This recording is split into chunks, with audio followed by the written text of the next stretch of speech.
नमस्कार दोस्तों, आप सभी का स्वागत है आपके अपने YouTube चैनल पर।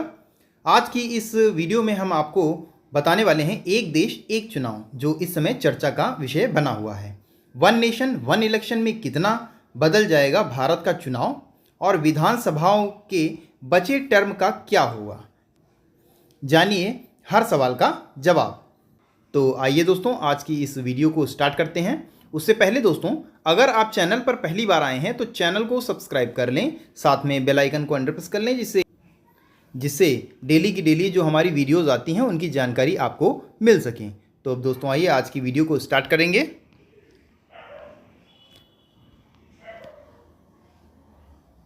वन नेशन वन इलेक्शन के लिए कोविड समिति का गठन 2 सितंबर 2023 को किया गया था। कमेटी ने 14 मार्च को राष्ट्रपति द्रौपदी मुर्मू को अपनी रिपोर्ट सौंप दी थी। इसे बुधवार को मोदी कैबिनेट में मंजूरी दी गई। कमेटी ने सभी विधानसभाओं का कार्यकाल 2029 तक बढ़ाने का सुझाव दिया है। प्रधानमंत्री नरेंद्र मोदी ने 2014 में वन नेशन वन इलेक्शन यानी एक देश एक चुनाव का वादा किया था। मोदी कैबिनेट ने वन नेशन वन इलेक्शन प्रस्ताव को आखिरकार बुधवार 18 सितंबर को मंजूरी दे दी।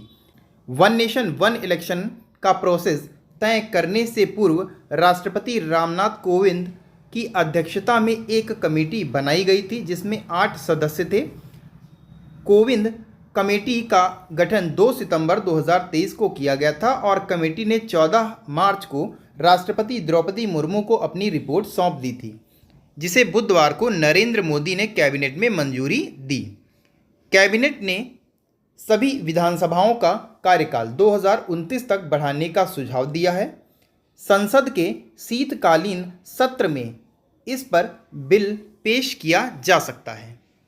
आइए हम यहाँ से अब जानेंगे कि कब लागू होगा वन नेशन वन इलेक्शन और जिन विधानसभाओं का कार्यकाल पूरा नहीं हुआ है क्या उनका क्या होगा। वन नेशन वन इलेक्शन के लागू होने के बाद देश में चुनाव की प्रक्रिया कितनी बदल जाएगी, ये सारी ही आपको यहाँ पर हम जानकारी देने वाले हैं। तो आइए आगे बढ़ेंगे हम। वन नेशन वन इलेक्शन पर सरकार ने क्या कहा, यहाँ पर हम जानेंगे। कैबिनेट मीटिंग के बाद केंद्रीय मंत्री अश्विनी वैष्णव ने कोविंद कमेटी की एक रिपोर्ट को लेकर मीडिया ब्रीफिंग दी। उन्होंने बताया कि देश में एक कॉमन इलेक्टोरल रोल होगा। कमेटी ने 2 फेज़ में चुनाव कराने का सुझाव दिया है।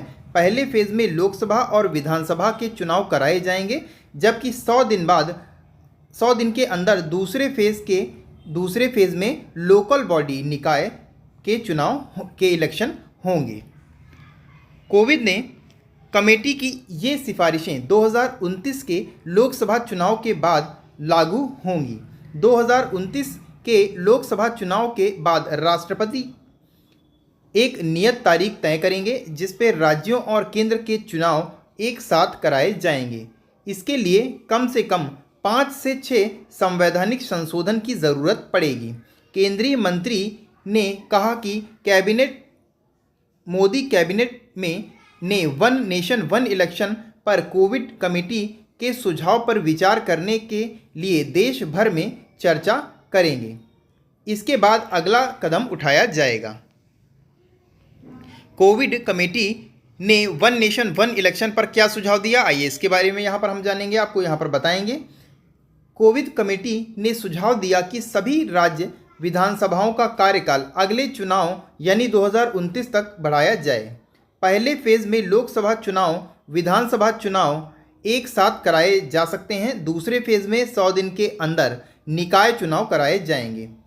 हंग असेंबली नो कॉन्फिडेंस मोशन होने पर बाकी 5 साल के कार्यकाल के लिए नए सिरे से चुनाव कराए जा सकते हैं। इलेक्शन कमीशन लोकसभा विधानसभा स्थानीय निकाय चुनावों के लिए राज्य चुनाव अधिकारियों की सलाह से सिंगल वोटर लिस्ट और वोटर आईडी कार्ड तैयार कर सकते हैं।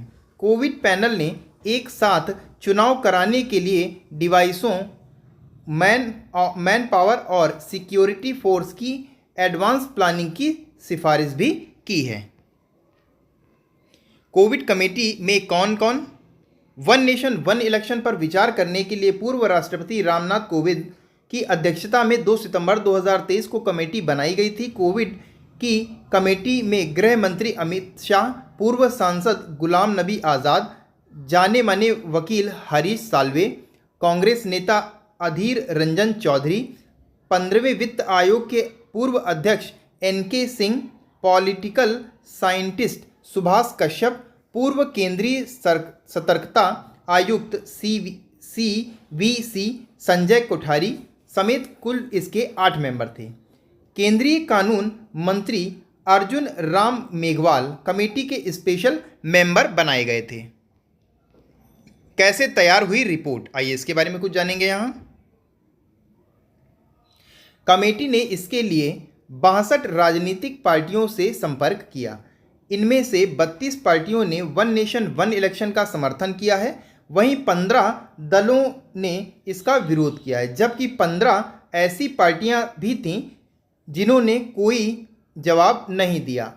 191 दिन की रिसर्च करने के बाद कमेटी ने 14 मार्च को राष्ट्रपति द्रौपदी मुर्मू को अपनी रिपोर्ट सौंप दी। कमेटी की रिपोर्ट 18,626 पेज की है। कोविड कमेटी किन देशों से लिया कौन सा रेफरेंस, आइए इसके बारे में थोड़ा सा यहाँ पर हम जानेंगे। ये आपके जीके के लिए भी इंपॉर्टेंट रहेगी। वन नेशन वन इलेक्शन के लिए कई देशों के संविधान का एनालिसिस किया गया।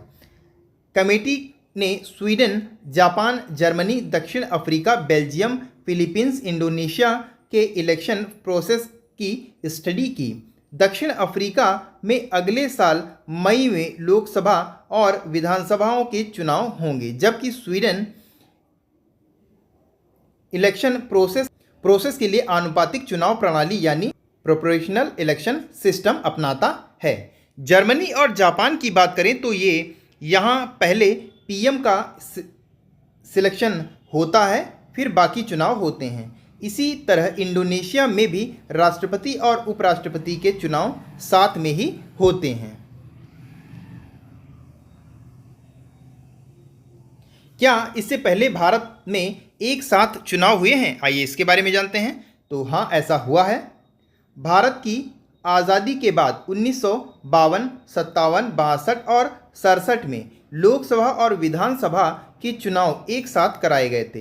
हालांकि 1967 और 1969 में कई राज्यों की विधानसभाओं का कार्यकाल समय से पहले खत्म हो गया था। तो 1970 में इंदिरा गांधी ने 5 साल का कार्यकाल पूरा होने से पहले ही लोकसभा भंग करने का सुझाव दिया, जिससे उन्होंने भारत में एक साथ चुनाव कराने की परंपरा तोड़ दी, जबकि मूल रूप से 1972 में लोकसभा चुनाव होने थे। अब मोदी सरकार फिर से इसे लागू करने की कोशिश में है। किन राज्यों की विधानसभाओं का कम हो सकता है कार्यकाल, आइए इसके बारे में जानते हैं। वन नेशन वन इलेक्शन लागू होता है तो उत्तर प्रदेश, गोवा, मणिपुर, पंजाब, उत्तराखंड का मौजूदा कार्यकाल 3 से 5 महीने घटेगा। गुजरात, कर्नाटक, हिमाचल प्रदेश, मेघालय, नागालैंड, त्रिपुरा का कार्यकाल 13 से 17 माह का घटेगा। वहीं असम, केरल, तमिलनाडु, पश्चिम बंगाल और पांडुचेरी का कार्यकाल कम हो जाएगा। तो ये हमने कुछ आपको एक देश एक चुनाव यानी वन नेशन वन इलेक्शन के बारे में आपको कुछ बताया। इसमें आप कितनी बातों से सेटिस्फाइड हैं आपको कमेंट बॉक्स में बताना है, और इसके अलावा आपकी क्या राय है, क्या देश में वन नेशन वन इलेक्शन या वन नेशन वन इलेक्शन यानी एक देश एक चुनाव को लागू होना चाहिए या नहीं लागू होना चाहिए, आपको कमेंट करके बताना है। तो इसी के साथ दोस्तों आज की इस वीडियो को हम यहीं पर समाप्त करेंगे। मिलेंगे नेक्स्ट वीडियो में, तब तक के लिए नमस्कार, जय हिंद, जय भारत।